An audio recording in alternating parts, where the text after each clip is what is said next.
नमस्कार बंधुरा निवेदितास किचेने आपनादेर सकलके अनेक स्वागत जानाई। दुर्गा पुजो शेष और लक्ष्मी पुजो आमादेर कोजागरी लक्ष्मी पुजो शेष हो गेछे। एबारे आसछे सामनेई दिवाली बा काली पुजो। तो आज के जे चिकेनेर रेसिपिटा आपनादेर साथे शेयर करछि सेई चिकेनेर रेसिपिटा किन्तु दिवालीते रान्ना करे खावाई जेते पारे। एकदम दुर्दान्त स्वादेर एकटा रेसिपि। तो चलुन बंधुरा आज के जे रेसिपिटा आमि बानाते चलेछि सेई रेसिपिर इनग्रेडियेंट्सের दिके जाওয়া যাক। আমি রেসিপিটা কি করে বানাচ্ছি ফুল ভিডিওটাই আপনাদের সাথে শেয়ার করছি। আমার সাথে থাকুন, সঙ্গে থাকুন, দেখতে থাকুন নিবেদিতাস কিচেনে নতুন একটা ভিডিও। আমি এখানে নিয়ে নিয়েছি চিকেন 500 গ্রাম, একটা উইংস নিয়ে নিয়েছি লেগ পিস, আর বাদবাকি চিকেনের পিসগুলো নিয়ে নিয়েছি। এবার এর মধ্যে আমি দিয়ে দেব 100 গ্রাম মতন টক দই। এখানে আমি দিয়ে দেব উঁচু উঁচু 3 চামচ পেঁয়াজ আর রসুন বাটা, আর দিয়ে দেব আমি এখানে আদা বাটা দেব আমি এখানে 3 চামচ। আর এর মধ্যে আমি এখন দেব 1 চামচ পরিমাণে গোলমরিচ গুঁড়ো, আর দেব উঁচু উঁচু 1 চামচ নুন। এই সমস্ত উপকরণগুলো দিয়ে চিকেনটাকে খুব ভালো করে মাখিয়ে নিয়ে আমি 2 ঘন্টার জন্য ম্যারিনেট করে রেখে দেব।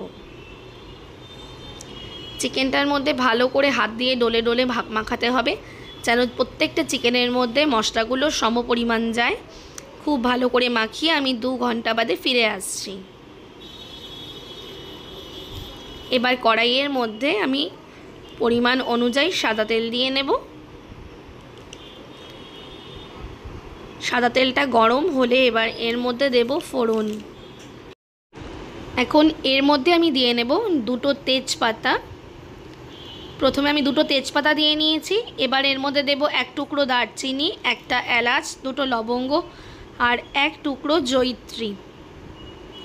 এই সমস্ত কিছু ফোড়ন দিয়ে নিলে ফোড়নটা খুব ভালো করে ফুটে উঠলে এবার এর মধ্যে একে একে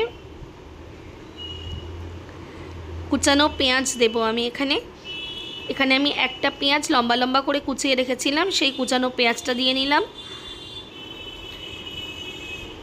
পেঁয়াজটা দিয়ে নাড়িয়ে চাড়িয়ে দেবেন। এখন পেঁয়াজটা পুরো ভাজা ভাজা হওয়া অবধি আমাদের অপেক্ষা করতে হবে। পেঁয়াজটা লাল লাল করে ভাজা হয়ে গেলে মাঝে মাঝে আমি নাড়িয়ে চাড়িয়ে দিয়েছি যাতে পেঁয়াজটা নিচ থেকে বেশি পুড়ে না যায়। পেঁয়াজটা এপিট ওপিট করে লাল লাল করে ভেজে নেব। এখন আমার পেঁয়াজটা ভাজা হয়ে গেছে। এবার এর মধ্যে ম্যারিনেট করা চিকেনটা দিয়ে নিতে হবে। আমি যে সমস্ত ইনগ্রিডিয়েন্টসগুলো দিয়ে ম্যারিনেট করেছিলাম সেই ম্যারিনেট করা চিকেনটা আমি এর মধ্যে দিয়ে নিলাম। আর বাটিটা কাচিয়ে নিয়ে আমি পুরো বাটি থেকে যে গ্রেভিগুলো লেগে রয়েছে ম্যারিনেশনের সেই গ্রেভিটাও আমি পুরো দিয়ে দেব।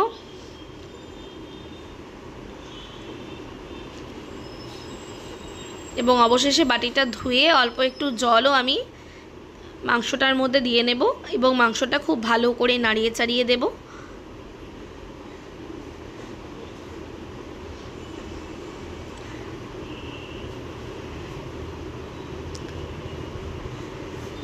মাংসটা খুব ভালো করে নাড়িয়ে চাড়িয়ে নিয়ে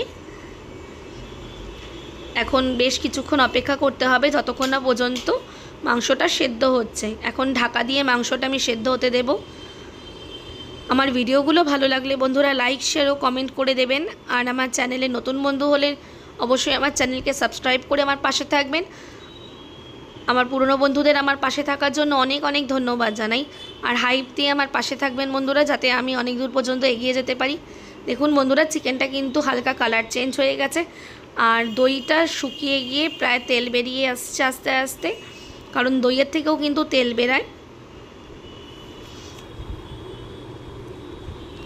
এখন কিন্তু একটা সুন্দর গন্ধ পুরো ঘরে রান্নাঘরে একদম ছড়িয়ে গিয়েছিল।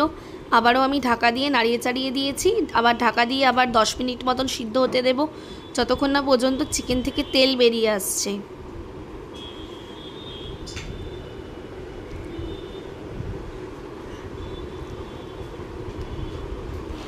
আবারও খুলে নিয়ে নাড়িয়ে চাড়িয়ে নেব। দেখুন বন্ধুরা, সাইড দিয়ে কিন্তু তেল বেরিয়ে এসছে। একদম সুন্দর একটা অ্যারোমা এই সময় রান্নাঘরে ছড়িয়ে পড়েছিল। খুব সুন্দর লাগে কিন্তু এরকম করে চিকেনটা কিন্তু রুটি, পরোটা বা লাচ্ছা পরোটা এগুলোর সাথে খেতে। এগুলো কিন্তু কোনো অকেশনালি চিকেন করলে কিন্তু এরকম দারুণ লাগবে। তাই আমার ভিডিওটা পুরো দেখার অনুরোধ রইল আমার সকল বন্ধুদের কাছে।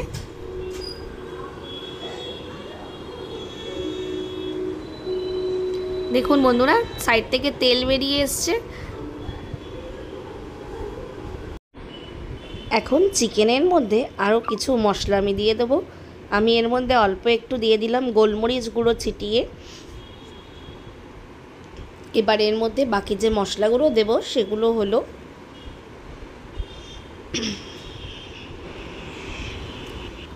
এখানে আমি 1 চামচ পরিমাণে জিরে গুঁড়ো দিয়ে নিয়েছি, আর দিয়ে নেব আমি 1 চামচ পরিমাণে ধনে গুঁড়ো।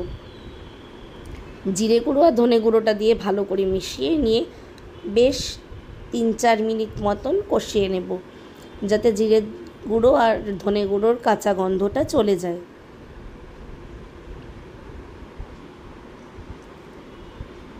যেহেতু সাইড থেকে তেল বেরিয়েই এসেছে, চিকেনটা প্রায় 50 to 60% সেদ্ধ হয়েই গেছে। এখন মশলাটা খুব ভালো করে কষিয়ে নিতে হবে। এবার এর মধ্যে আমি 1 চামচ পরিমাণে দিয়ে নিলাম চিনি। চিনিটা আপনারা আপনাদের স্বাদ অনুযায়ী দিতে পারেন। আমি ব্যালেন্সের জন্য চিনিটা এখানে ব্যবহার করেছি। এখন এর মধ্যে প্রথমে আমি এখানে কিছুটা পরিমাণে কাজু বাদাম আর চারমগজ ভিজিয়ে বেটে নিয়েছি। কাজু বাদাম এখানে আমি 8 থেকে 10টা দিয়েছি, আর দিয়েছি চারমগজ 2 চামচ দিয়ে ভালো করে মশলাটা বেটে নিয়েছি।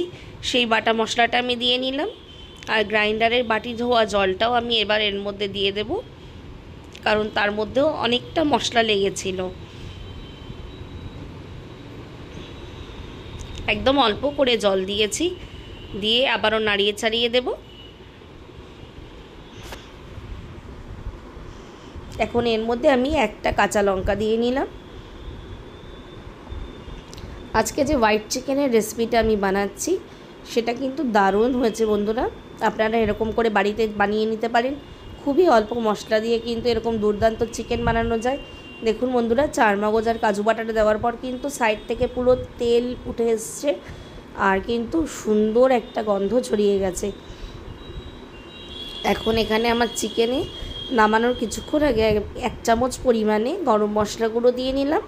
গরম মশলা গুঁড়ো দিয়ে ভালো করে মিশিয়ে নিয়েছি, আর চিকেনটাও কিন্তু পুরো সেদ্ধ হয়ে এসছে। আবারও নাড়িয়ে চাড়িয়ে নিয়ে গরম মশলাটা খুব ভালো করে মিশিয়ে নেব, আর একটুখানি টকবক করে ফুটে উঠলেই কিন্তু আমার চিকেনটা একদম রেডি হয়ে যাবে। এরকম সাদা চিকেন কিন্তু রুটি, পরোটা বা লাচ্ছা পরোটার সাথে দারুণ লাগে। তাই দিওয়ালির দিনে এরকম হোয়াইট চিকেন বাড়িতে বানিয়ে নিন এবং বাড়ির পরিবারের সব লোকজনের সাথে শেয়ার করুন, দারুণ লাগবে খেতে। আমার চিকেনের প্রিপারেশন একদম রেডি হয়ে গেছে বন্ধুরা। এবার আমি সার্ভ করে নেব।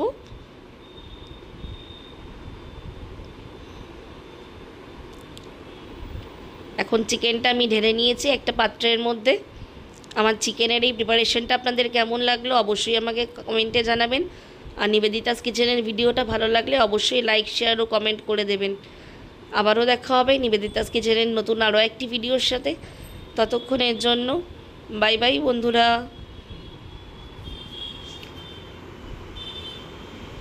আমার ভিডিওটা ভালো লাগলে অবশ্যই শেয়ার করে দেবেন আপনার পরিবারের সকল বন্ধুদের সাথে। আবারও দেখা হবে, ততক্ষণের জন্য বাই বাই।